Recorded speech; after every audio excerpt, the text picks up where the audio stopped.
पायी दिंडी सोहळा म्हणजे स्वर्गीय सुख. श्री शिवबसव महास्वामीजी यांचे प्रतिपादन. नवलिहाळ ते पंढरपूर पायी दिंडी रवाना. सर्व वारकरी, टाळकरी, माळकरी व भाविक भक्त मिळून पायी चालत पंढरपूरला जाणे. वाटेत भजन, कीर्तन, प्रवचन, हरिजागर करणे, देवाचा नामस्मरण करणे म्हणजे एक स्वर्गीय सुख असल्याचे प्रतिपादन आडी अप्पनावर कुमारेश्वर मठ खडकलाटचे मठाधीश श्री शिवबसव महास्वामीजी यांनी केले. ते नवलिहाळ ते श्री क्षेत्र पंढरपूरला पायी चालत जाणाऱ्या वारकऱ्यांना शुभेच्छा देण्यासाठी उपस्थित होते. नवलिहाळ तालुका चिकोडी येथील श्री हनुमान मंदिरात सकाळी महाअभिषेक घालण्यात आला. सकाळी 8 वाजता श्रीमंत जयरामराव घोरपडे नवलिहाळकर सरकार व शिवगोंडा पाटील, पोलीस पाटील यांच्या शुभहस्ते तुळशीचे व विना पूजन करण्यात आले. जयरामराव घोरपडे नवलिहाळकर सरकार यांनी श्रीफळ वाढविला, तर सुधाश्री अशोकराव घोरपडे सरकार यांनी तुळशीला व विनाला आरती केले. यानंतर विधिवत पूजा अर्चा करण्यात आले. यावेळी रेडिओ स्टार अलीसाब बहुरूपी, प्रकाश माळगे खडकलाट व सहकार्यांनी भजन, भारूड, गवळण सादर केले. यावेळी टाळ मृदुंगाच्या गजरात भाविक भक्त दंग झाले होते. यानंतर आरती करून पायी दिंडी सोहळ्याला प्रारंभ करण्यात आले. गावातील प्रमुख मार्गावरून विना व तुळशीचे, टाळ मृदुंगाच्या गजर व रामकृष्ण हरीच्या निनादात मिरवणूक काढण्यात आली. गावातील प्रमुख मार्गावरून दिंडी निघाली.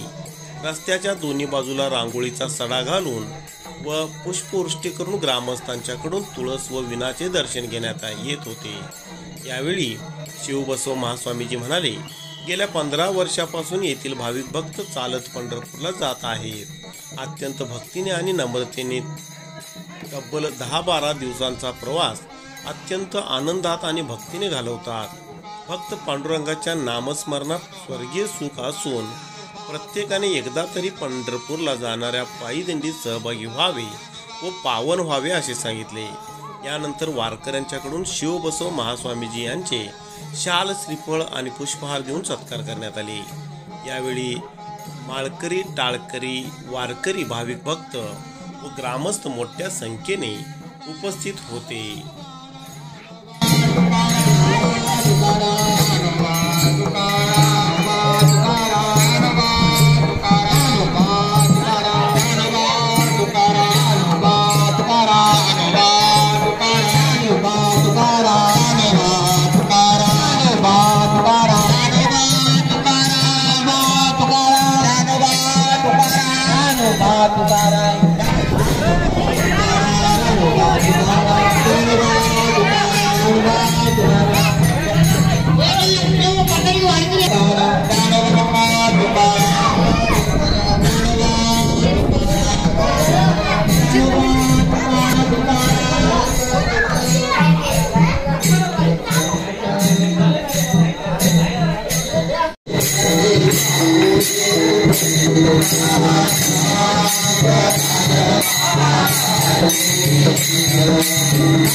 पुण्यभूमी पवित्र ज्ञान राजा पात्र दया खनिता घडे महापुण्याची नमस्कार माझा संतुलाने पदाची कुंडली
माई व्यवस्थित ही आरती घ्या.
ತುಕಾರಾಮರು ಹೇಳಿದ್ದಾರೆ, ಇವತ್ತು ನಮ್ಮೆಲ್ಲರಿಗೂ ತನು ಮನ ಪಾವನ ಆಗಬೇಕಾಗ್ಯದ, ನಮ್ಮ ಮನೆ ಪಾವನ ಆಗಬೇಕಾಗ್ಯದ, ನಮ್ಮ ಬಂಧು ಬಾಂಧವರು ಎಲ್ಲರೂ ಸುಖವಾಗಿ ಬದುಕಬೇಕಾಗ್ಯದ.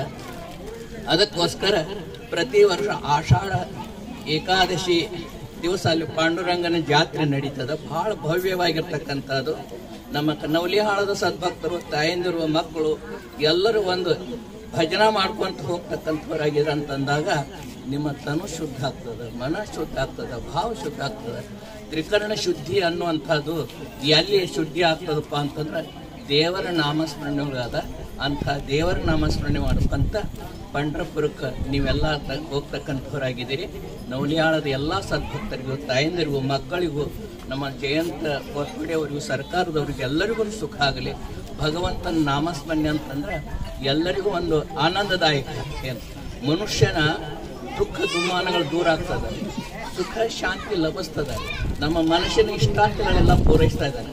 ಅದಕ್ಕೋಸ್ಕರ ಪಾಂಡುರಂಗ ನೀವು ಎಲ್ಲಿ ಬೇಕಾದ್ರೆ ಜ್ಞಾನ ಮಾಡ್ಕೊಂತ ಹೋಗ್ರಿ, ಅವನ ನಾಮಸ್ಮರಣೆ ಮಾಡ್ಕೊಂತ ಅವನ ದರ್ಶನಕ್ಕೆ ಹೋಗಿ ಬಂದ್ರೆ ನಿಮ್ಮ ಸಕಲ ಪಾಪ ನಿವಾರಣೆ ಆಗ್ತದೆ, ಸಕಲ ದೋಷ ನಿವಾರಣೆ ಆಗ್ತದೆ, ಅನಿಷ್ಟ ನಿವಾರಣೆ ಆಗ್ತದೆ, ಕಂಟಕ ನಿವಾರಣೆ ಆಗ್ತದೆ.